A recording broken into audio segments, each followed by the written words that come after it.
You are listening to the Freedom Podcast with Van Moody. Our desire is that you begin to live in freedom every day. Freedom in your mind, freedom in your finances, freedom from the external pressures of life. Prepare to be transformed as we seek to be free, mind, body, and soul. Let's get started.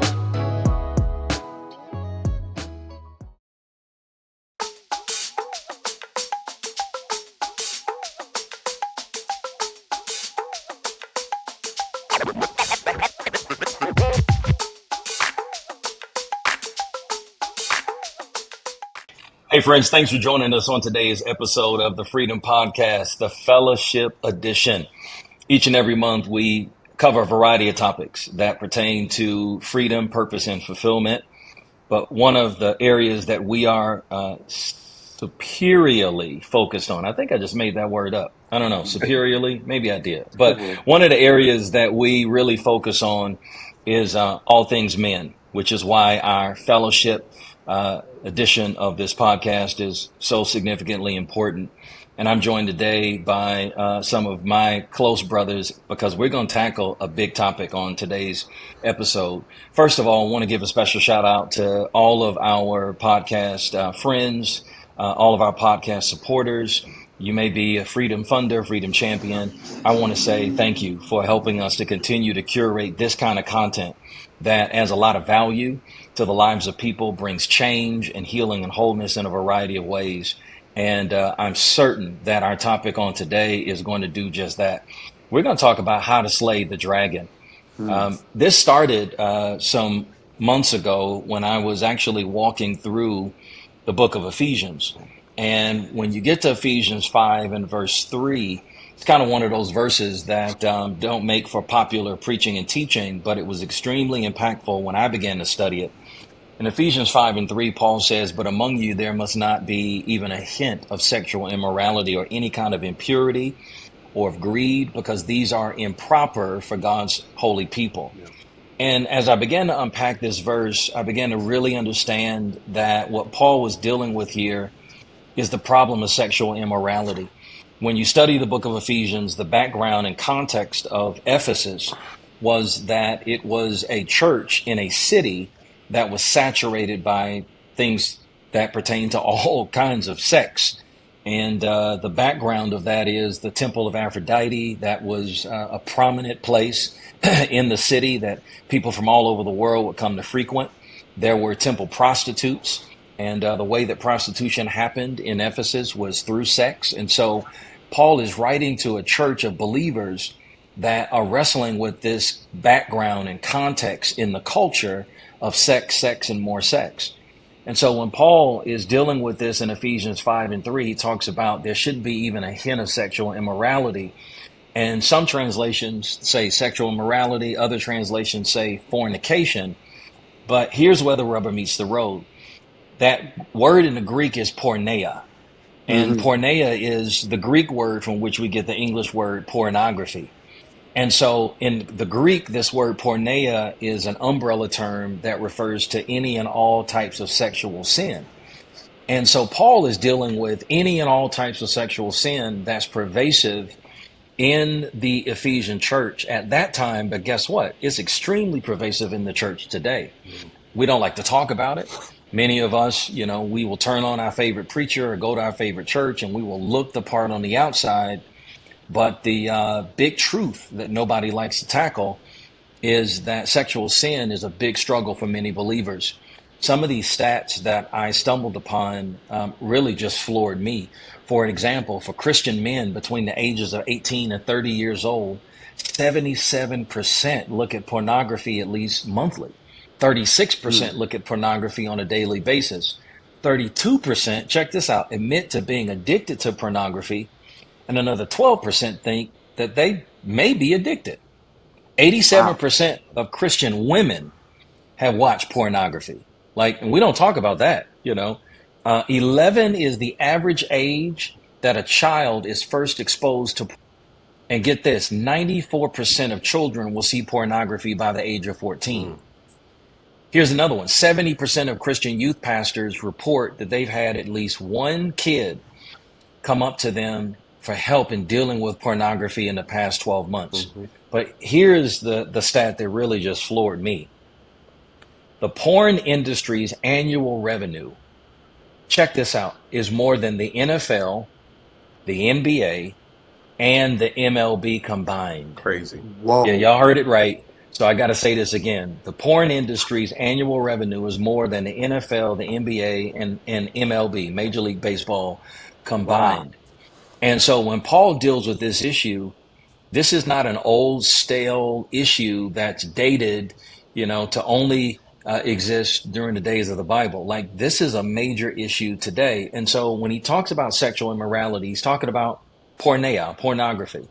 And he says there shouldn't be a hint of sexual immorality.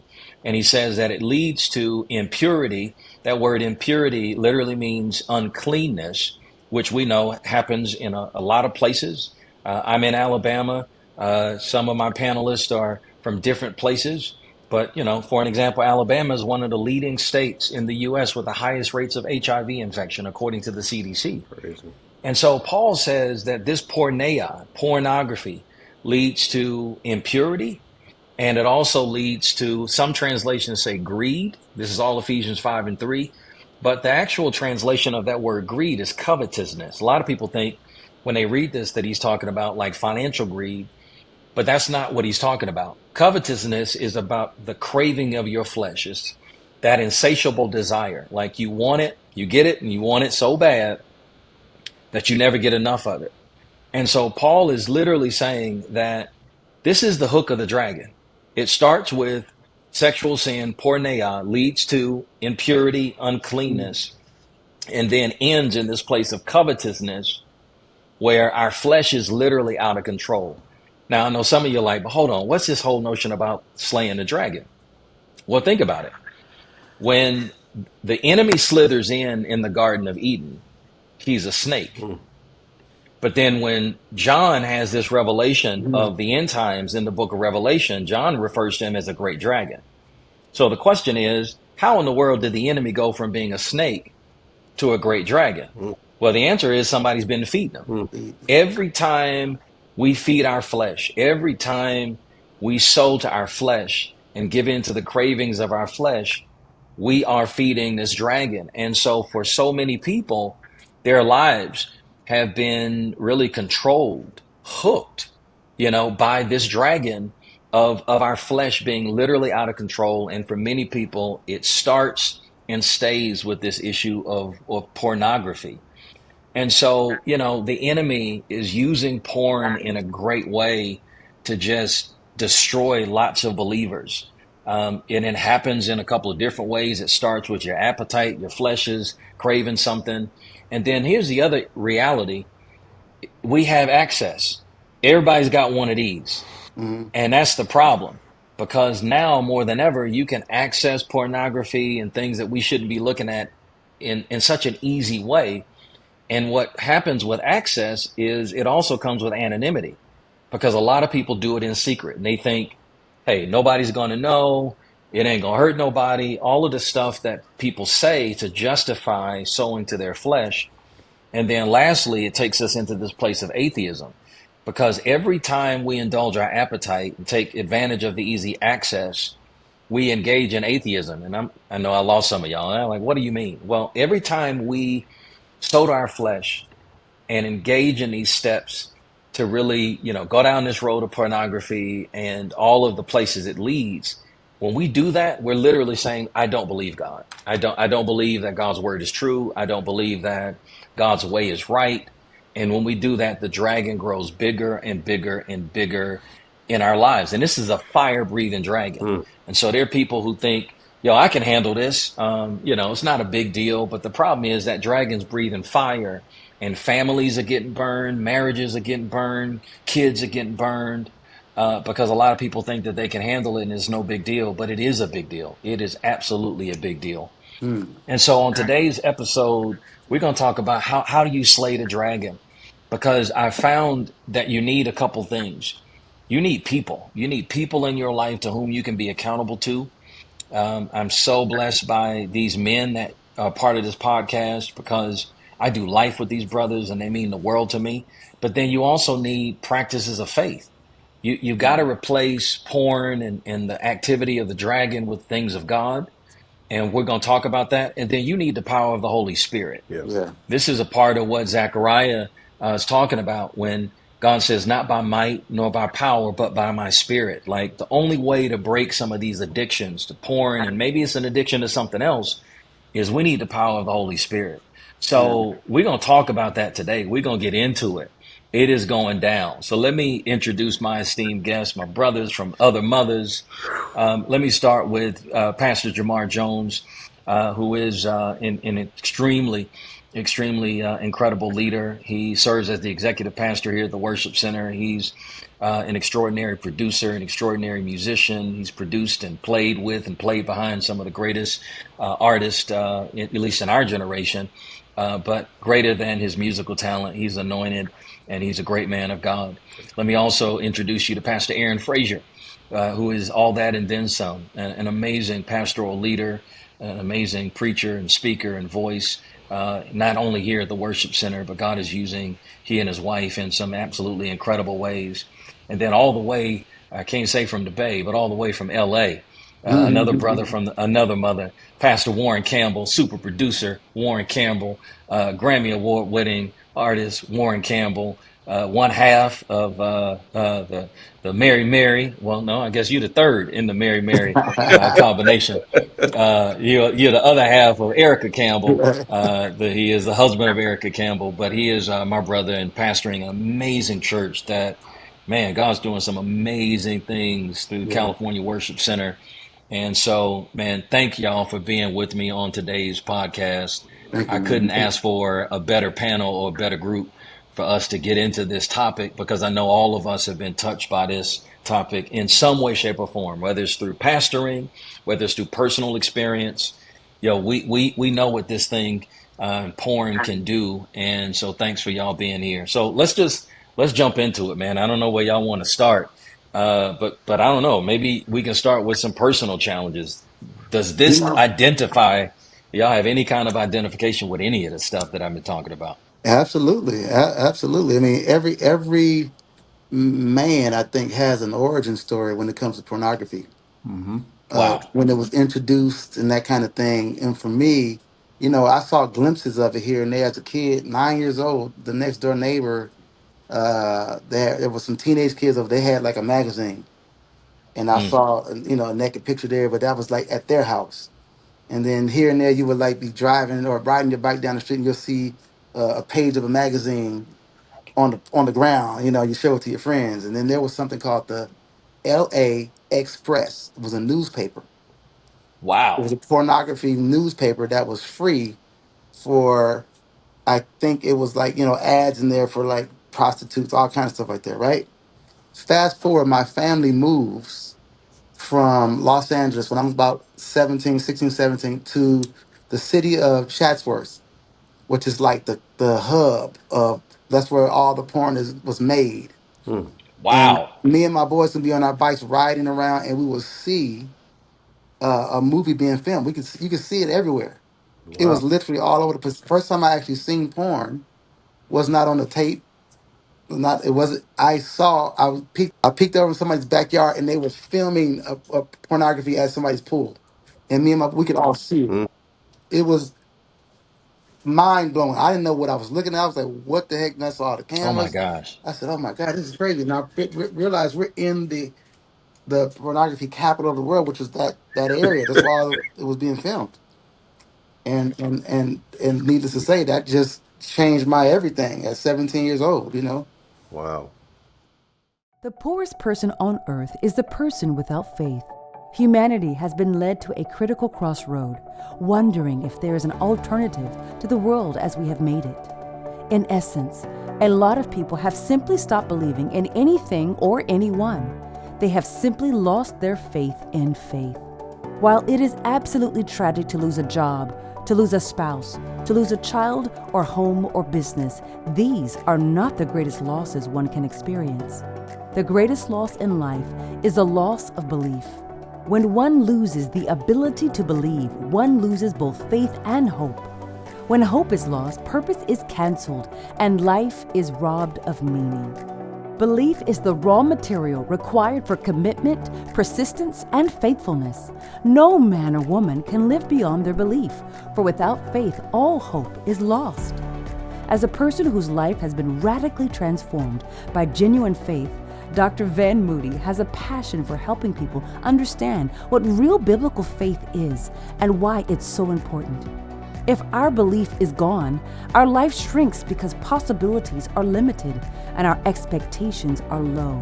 Believe is a must-read for anyone wanting to understand real biblical faith in order to believe big and live a life full of endless possibilities and limitless opportunities. Visit vanmoody.org or anywhere books are sold to get your copy today.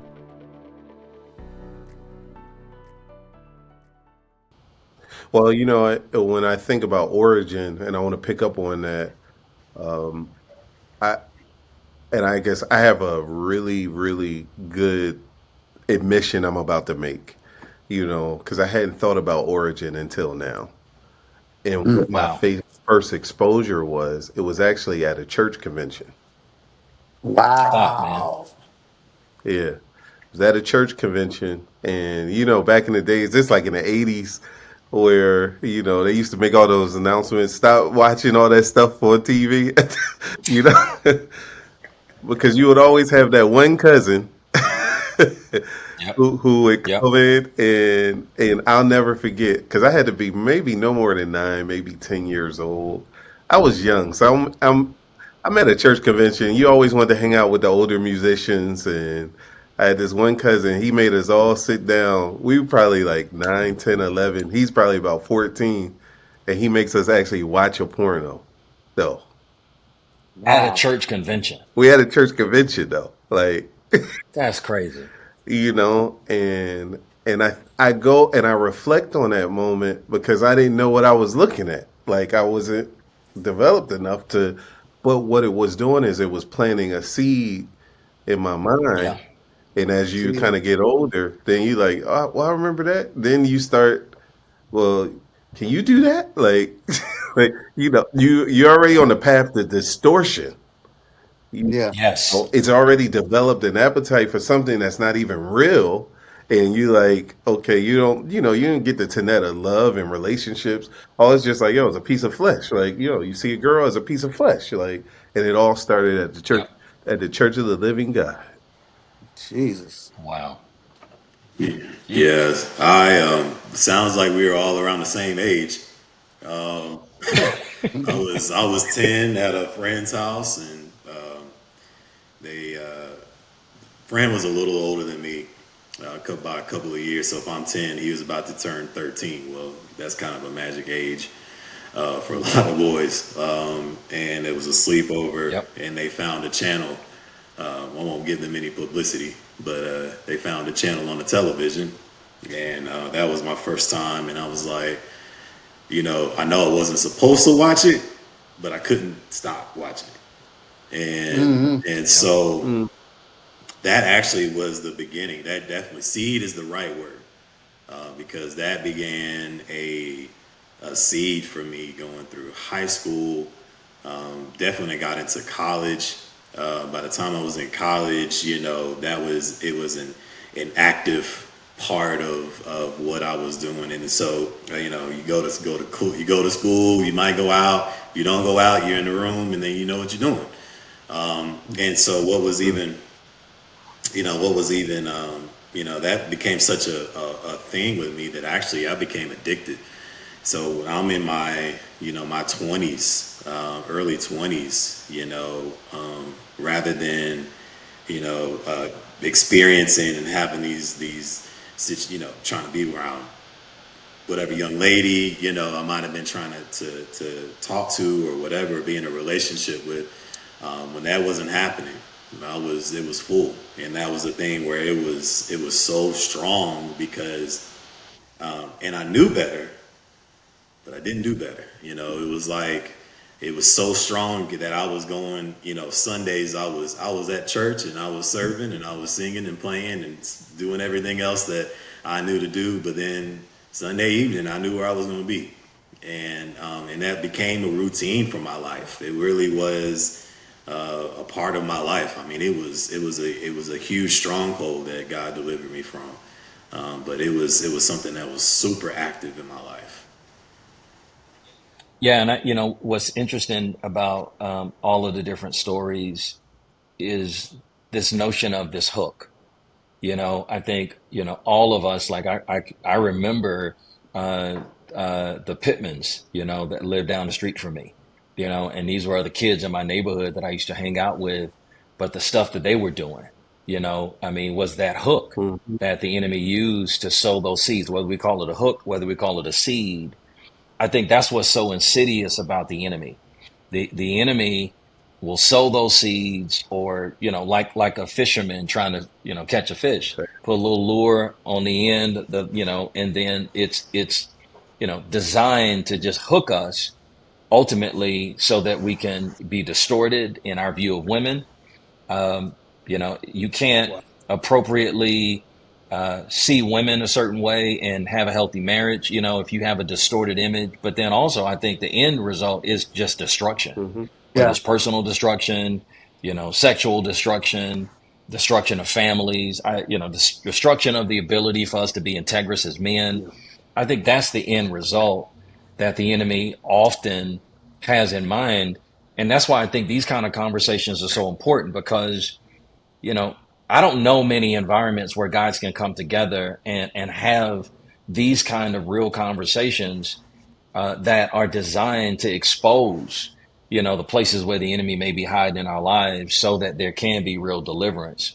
And so let's talk for a moment about practical strategies then. What were some of those practical strategies that help you guys navigate through the distortion, or not be controlled by the seed, or delivered from the seeds that were planted by our early exposure to pornography? Well, I'll give you one. It's for me. It was having my father in the Yeah. house, and that seed had taken root. And my wife says it all the time. The enemy strategy. He's a very patient fisherman. Mm. He'll throw that Wow. hook out there in 1988 to destroy you by 2008 or 2018. It doesn't matter to him. Wow. He sits there and waits for that hook because you know destroy is destroyed, whether it's now or later. Mhm. And so by the time I'm 19 or 20, I when I was in high school, I'll never forget. Me and friends of mine went to this liquor store. One of my friends had a full beard, so he looked older, so he can go in the liquor store and get the tapes. So Wow. one of the tapes we watched. The other two, it was two other tapes that came like in a pack, and I never watched them. I put them in a drawer, right? So in my bathroom somewhere, and I forgot all about it. Now fast forward, I was 17, 18 then. Fast forward to now, I'm 19 or 20, and my parents are cleaning up or doing something. I don't know what they were doing. I'm laying on the bed. My dad walks in with these tapes Mm. and throws them on the bed. I'm like, what? I'm looking at them because I don't know what they are. I totally forgot about these tapes. He was like, open it up, rip it. He told me to rip it. He was like, don't you ever bring this in my house again. I was so petrified because I'm still to this day. I'm 48 years old. I don't play with my father now. My dad is 69. I do not. I've never talked back to him. I've never bucked up at. I don't play with my dad. It scared me so bad. Like, and then it made me remember all that. The tape. I mean, I hit that tape. I'm like, oh my god. I was trying to explain to him that I never watched it. He was like, whatever. Just don't ever bring this in my house again. And that sort of healed me for that time being until the access came Mm. with the new phones, and it was just you can be on some stuff starts popping up, and I said, okay, this is a habit, and I have to replace. You can't say, Lord, I'm gonna drop this and lay it at your feet, and there's still this big space there. You have to replace a Yeah. habit, old habit, with a new habit. You can't, otherwise, you're just gonna go back to it. So Mm. I had to find other things to do. My uncle was a crack addict. And he said the way Mm. I kicked the habit was every time I felt the urge, I would put on my running shoes and I would run. I would Wow. run Wow. so far and so much, and I'm dripping with sweat till I got tired. I didn't want to pick it up no more. Wow. But with me, Jamar could appreciate this. I'm a musician, but a musician that didn't practice very much. I would shed. Mm-hmm. I Got would it. like go. Wow. I'm talking about. I would put on like Art Tatum and try to. I would go into some deep shedding until for hours, and that would occupy my time. I didn't. After that, and if what I was trying to shed, if I accomplished it, the dopamine hit, Mm-hmm. and I didn't need the other thing. I'm good. That happened so much that replaced that till I was just like I kind of just grew out of it after that. You know what I mean? And I know there's some people that are not that fortunate. And there's still a heavy stronghold. I just thank God it didn't have its hooks in me like that. But it was bad enough. One time was bad enough Yeah. because what it does it distorts your like you said earlier, Van. Your view of women because you're looking at this stuff and you're expecting the women that you encounter or having intercourse with to do that stuff. I'm like, that's not natural. Mm-hmm. Yeah. Like I had to tell my son this. I was like, I found something he had like doing from TikTok. It led him to a porn site. Mm-hmm. Wow. So I sat him down with me, him, and my father. I said, "Do you want your sister to do this, or your mother, or your aunties?" I said, Yep. "These women, Mm-hmm. they don't want to do this. This is not what they want. You want to see your sister doing that?" And he was crying. I want to do it again. I want to do it again. But you have to catch them early, man. My son is now Yeah, man. 14. The instance I'm talking about, he was 11 years old. Yeah. Wow. You know what I mean? And it was hard for me to just. I said I have to talk to my 11-year-old son about this. Yep. You got Yeah. to do it, Yep. otherwise, Yeah. he'll be 21 and hooked. Yeah, man. I had to talk to my son from the vantage point of music. Some of the hip hop. I'm Mhm. like, yo, these lyrics are just they're Yes. not honoring women. Like, do you want somebody to treat your sister this way? Like, Mm-hmm. this is like, how can you listen to this and Yep. not be affected? You can't. Just planting seeds, man. Big time. Yeah, bro. I think the people factor is important. So if Warren having his dad, for me, one of the things that I centered my life around, and I still have this, maybe this is the habit that I developed, is I needed to be around people that were going the place that I wanted to go. And Mm. I'm talking about with integrity, talking about like they wasn't so much into all of that other stuff versus having access to a group of people that were like into that, like Yeah. Hmm. so like I spent my time around guys like you, all like y'all. I don't spend my time around musicians that I know that are, friends. I'll call them friends and all of that, but I know that they're not focused on what I'm focused on because y'all are focused on the spiritual Mm. disciplines. Y'all are focused on being husbands and having integrity and those types of things. And the people that I surrounded myself with was important for me. That was the habit that I have. So I just don't connect to shady people because, like, look, man, yeah, like, Yeah. yo, hey, Jay, you want to go to the strip club? No, I don't because I don't hang around with Yeah. people that do that. Like, Yeah. so Right. that's what helped me to stay in a more straighter path. Now, of Is is course, that is that another form of pornography? The strip club? Oh, it's got, yeah, Yeah. absolutely. Yeah, I just want to add that in there because you okay, got some Yeah, people no watching doubt that are about it. compartmentalizing. Like, well, I don't do porn, but I go to strip clubs. So I'm good. You yeah, know I what I got mean? you. Yeah. I mean, you're Yeah. objectifying something, Yeah. and it's I would go as far as saying this because I got a sense of humor, like because you can say, "Oh man, that's not the same thing as watching," but you watching number one, but then two, maybe this is a question, maybe not. Let me be so affirmative about this. I just don't see how I glorify a guy going there. I can't resolve it. You're right.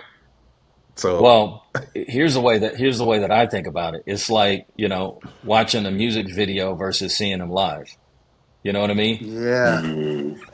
That's the way in my mind. Like I've watched music videos and, saw Michael Jackson on television, but then it's nothing like seeing him live. You know what I mean? Yeah. I've seen Sade music videos, but then I've also gone to see her live.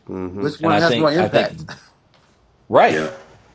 right. I Yeah. mean, obviously the live experience, but the end result is still the Yeah. same, right? You end up being hooked, yeah. That and that so just that that's the just way. that just brought up something for me because I'm just trying to remove all the excuses for any man that's watching because Yeah, being married is not an excuse either. Mm-hmm. Sure. That's yeah. right. So Word. before I got married, even though I was no longer like, dealing with the porn stuff, I was at the strip club. Oh my God. Mm. Matter of Mm. fact, we didn't even call it the strip club. We called it the office. So me and my buddies like, we're gonna meet me at the office. That was our thing. They had the good wings, the games is on, all the TVs, the girls, all that, right? So when I got married, what I never wanted to do was lie to my wife and say, yo, I'm at my homie's house, but I'm really over there. But so I would tell her this is where I am. When she was on the Wow. road, that's back. Y'all remember we had those two-way pagers, the Mm-hmm. Yeah. little Yep. Nextel. motor, Yeah. yeah, the little click, click, click. So she would hit me on my two-way and say, "Oh, I just landed." She would have to come over there to the strip club. I'd come outside and say, "Hey, baby, Wow. I'll see you at the house. I'm back. I'm in there with the homies." She knew where I was, and she never gave me any. And my excuse was like, "My wife knows I go here. She knows where I am." Wow. And then one day, I kind of, I don't know, I can't remember, I can't tell you what happened. I don't remember exactly what happened, but I just sort of grew out of it. I just didn't want to go. Yeah. So there was a friend of mine was getting married. You know him, Jamar's name was Rapture Stewart, Nissan's brother. Oh yeah, yeah. Uh-huh. Rapture getting another producer getting married. My wife says, "I guess you guys going to the strip club for the process." I said, "No, I'm not going." She said, "Really?" I said, "I don't know. I just I'm cool on." I said, "Plus, I think you would like it more if I don't go." And she started crying. Wow. I mean, Mm-hmm. tears. Wow. I Wow. said, "Why you crying?" She was like, "I hate that you go to that place." Wow. I Wow. said, "Why didn't you ever tell me? If you would have told me you didn't like it, I would have not. I would have stopped." Ooh. She said, She said, "I'm not going. I didn't want to be that nagging wife." Wow. My wife, Wow. we've been married. This month will be 23 years. Wow. My wife has Congrats, bro. never asked me where I've been. I could be gone for Mm. 24 hours, and I come home, baby, she'd be like, "Hey," she ain't gonna say, "Now where you been?" Mm. One year, I said, "Why don't you ever ask me where I've been?" You know what she said? She said, "I figure wherever you are, that's where you want to be." Mm. That's it.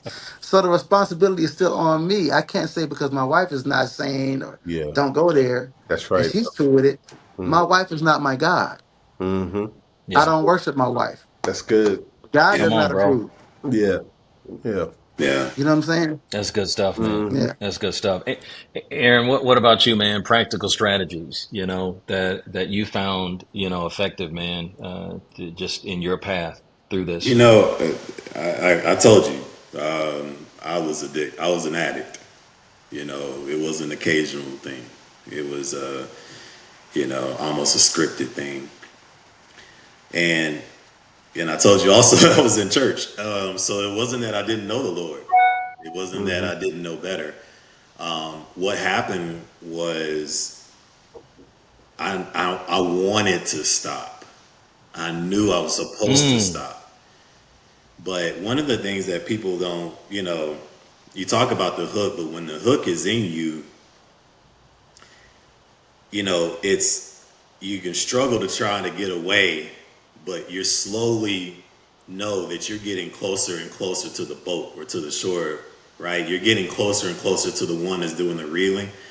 And Hmm. that was the part where I wanted to get away, but I knew it felt so difficult at times to do so. I can't tell you how many times I repented, you know, Mm. like, oh Lord, I'm sorry, I don't want to do this ever again, and then be like 15 minutes later, right? And so Mm. the Wow. thing was, God actually loved me so much that He said, there was this. I got this message from this young lady on Facebook. Friend, I knew her for some time, and the message just read a little differently. And God literally gave me a choice. It was like this fork in the road Mm. moment. He said, "You can see where this goes, or you can stay where you are." Mm. Mm. And at that moment, I had to make a choice. And when I made the choice to see where this could possibly go with this, with this messaging and this, potential relationship, that was the Lord saying, okay, now he was ready to do the work. He was going to I was allowing him to do the work in me. And that woman became my wife. And so Wow. it was interesting because I didn't see this message as my wife then. But God knew that you can have a future with the woman that I have for you, or you can stay in this place where you're in. And I think the practical steps is just understanding, like, look, do you know do you know that this is a problem? I don't know if everybody, sex and pornography has become so casual that I don't Yeah. necessarily know Yep. everybody feels like it's an issue. It's actually an issue. If you talk to certain, Yep. older men, it's not that big of a thing. The going to Yep. the strip club is not that big of a thing. Matter of fact, it's so much not that big of a thing. If you say I want to go out for wings, that is an option. Is to go to the strip club, right? It's like because Yeah. they got the best wings in town. It's like, well, no, that's not the reason you're going to get chicken. It's the reason, It's so, it's everything has become so casual. Oh. And Yep. for us, it's just like, do you realize? Do you believe that this is a problem? And then allowing God to just say, okay, God has been trying to get your attention. You're like, hey, yo, you're on the hook right now, and you're Yep. being Yeah. reeled in, and whether you realize it or not, like you're getting closer and closer to the one that's been doing the reeling. So just listening to what it is that God's been trying to get your attention to, and I think one of the biggest things was having that accountability partner. Once I got in my relationship, with my wife, I didn't want to hurt her. I didn't want to be in that place with her. I didn't want to have that split personality, if you will. I'm present with her, but then when she's gone, I'm present with whoever else is on the screen. That Yeah. accountability piece, and I'll just give you this one thing, and I'll be quiet again. A friend of mine was going through a whole bout with pornography. He was addicted, and he found an app. I can't remember what the app was. That anytime he would go to a porn site, it would alert his wife. Whoa. Yeah, so that way she would call him right Yep. away. Like if he was in a low place, and he just went to it, uh, and then as soon as he logged on to the site, it would alert her, Yeah. and she'd call him like, "Hey, you good?" And he'd be like, "All right," that whole thing. That I mean, having your wife to be your accountability partner is, and especially in something like that, is an Yep. amazing thing. Because no, most men would not bring that type of issue. They'll hide that from their wives, Hmm. Yep. and when you don't hide it and you bring it to her, you don't understand the amount of comfort it brings the wife to let her know that my husband's having this issue, and he brought it to me instead of some other Yep. woman, some other. Mm. Like that means to her, Yep. Yeah. it looks like love, Yeah. and to her it looks like, Yep. you know what I'm saying. So yeah, Yep. that having that, if you have a significant other like that, a wife, you know, or anybody, accountability partner that really actually, I don't forget what the app is, but I'm sure you can look it up. Yeah. I know it's Well, direct accountability, but it's like it works.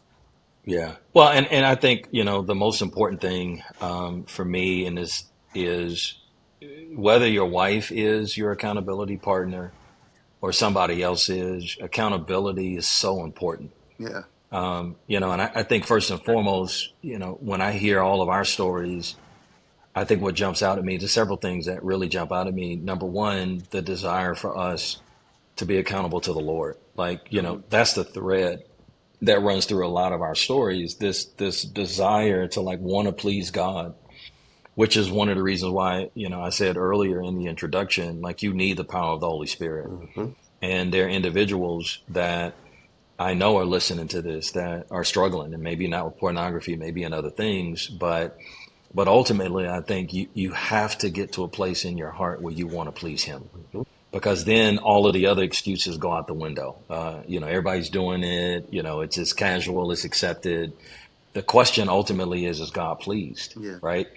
And then I think the other thing that I just couldn't help but reflect on hearing you all's stories and knowing you all the way I know you is all of us are very present and significant fathers. Mm-hmm. And I think that there's something to be said about us fighting the battle because we don't want the seed or the hook or even the generational curse Mm-hmm. to be perpetuated in our children. Mm-hmm. Yes. Yeah. And I also think for those that are listening that maybe the struggle is pornography, maybe the struggle is alcohol. I think what we have to remember is the enemy is not just after us. I think, Warren, what you said about how he's patient is so true, but he's also greedy. The enemy doesn't just want to destroy us. The enemy wants to destroy Everything. our Mm-hmm. families. He wants to destroy everything. Yeah. The people coming behind us, the people coming behind Yeah. him.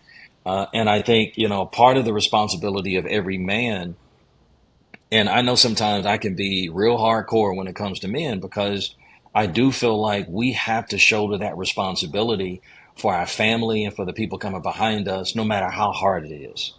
And so I definitely lean into this space for men where I challenge every man, like, man up. Yeah. I know it's hard. And I'm not trying to suggest that it is not hard and that it's easy, because some of the battles we face, they are extremely difficult. But I think the fight is worth it. When you think Yeah. about protecting your family, protecting your kids, and really making sure that the enemy does not gain the victory, like we got to engage in this Yeah. fight. So, man, we're out of time, but let me give you guys a final word, and then when we get into our bonus time for our partners, I want to ask you a question about the spiritual disciplines that have helped you, and any remaining advice that you give to young men. But give me a final takeaway from just this tip of the iceberg discussion on how to slay the dragon. I'll start with you, Jay, and then Pastor Aaron, and then we'll come to you, Pastor Warren, for the final word. Here's a final takeaway. Our favorite preacher, Bishop Kenneth Ulmer, preached on Isaiah 53. This is, and I tell him this every time I see him, because this one lesson has always stayed with me. He talked about the fact that the Lord was wounded for our transgressions and bruised for our iniquities. And the way Bishop Ulmer taught the lesson was he talked about the iniquity being that hook. It, Mm. it's a hook. And my final takeaway is to tell the men, the viewers, those that are watching, that the normalization of your iniquity is a lie. Oh, that's good. It's okay. Well, we talked about going to strip club versus watching what's on the tape. Neither of them are okay. Like all it, and the enemy would allow us to think that, well, I'm okay. God didn't strike me down yet. Or I'm not hurting anybody. But you actually are destroying things that you can't see. Now, the truth is, he's Mm. wounded for your transgressions, and he was bruised for your iniquity. So, we'll talk about spiritual disciplines and later, but give your life to Jesus. That's the answer. That's the Yeah. only answer that we have. And through the power of the Holy Spirit, it will help you to overcome, the dragon. That's what's up, Pastor Aaron. I think about we were gifted the ability to speak, and we have power when we speak. And I think for any man that's watching this, you have the power to say no. Mm. There are times I That's have good, bro. literally had to say no to myself, and I know that